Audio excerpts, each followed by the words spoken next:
From VOA Learning English, this is the Education Report.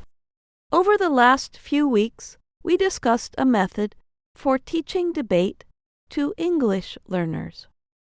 Debate is a valuable way to practice communicating.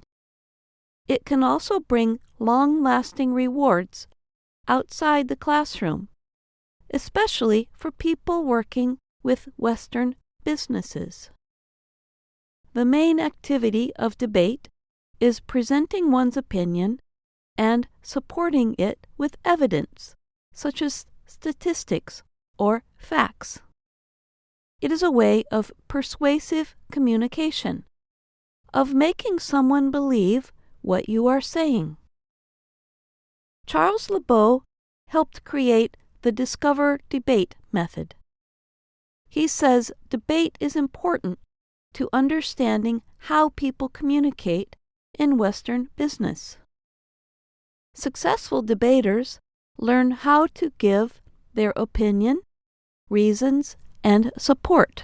We're trying to develop a kind of thinking or an approach to discussion and how to interact with someone else's opinion, rather than just brush their opinion aside and say, well, yes, but this is what I think. Debate skills are also important in selling a product, he says. In that situation, the judges are the customers.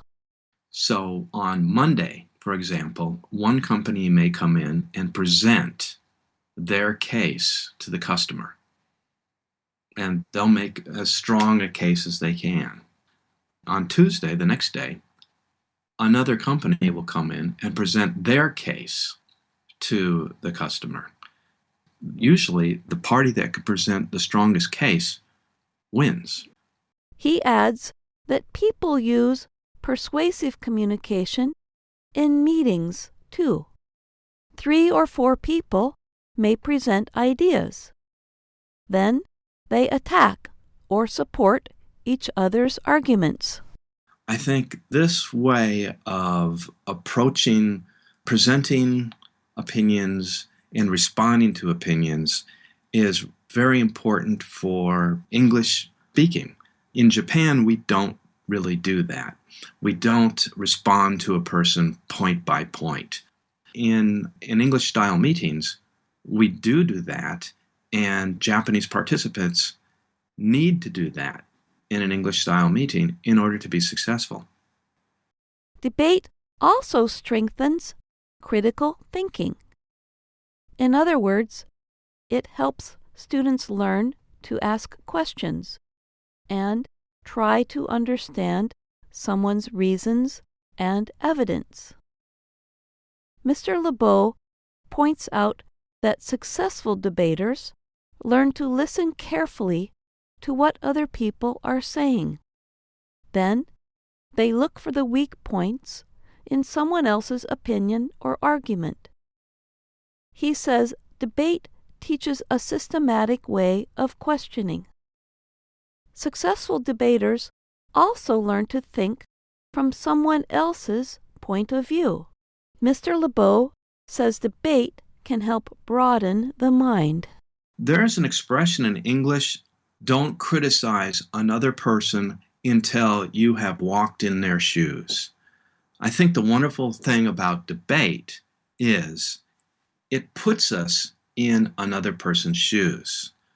For example, students in a debate might argue the topic, soccer is a better sport than baseball.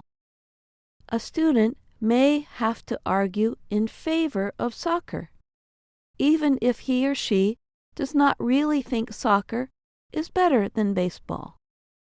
But the student will have to explain why soccer is an interesting sport and present the viewpoint of soccer fans. The exercise will offer a way of thinking the student may not have normally had. Debate can improve one's thinking and language so much that it brings benefits to a student's life and career. Professor Lebeau tells a story about teaching debate to new employees at Toshiba. One young woman came up and asked, "Do you remember me?" She had been his student in a debate and presentation class at her university. She said the class improved her English skills so much that she had been able to get a good job in the company. She is living evidence of the benefits of learning to debate. I'm Jill Robbins.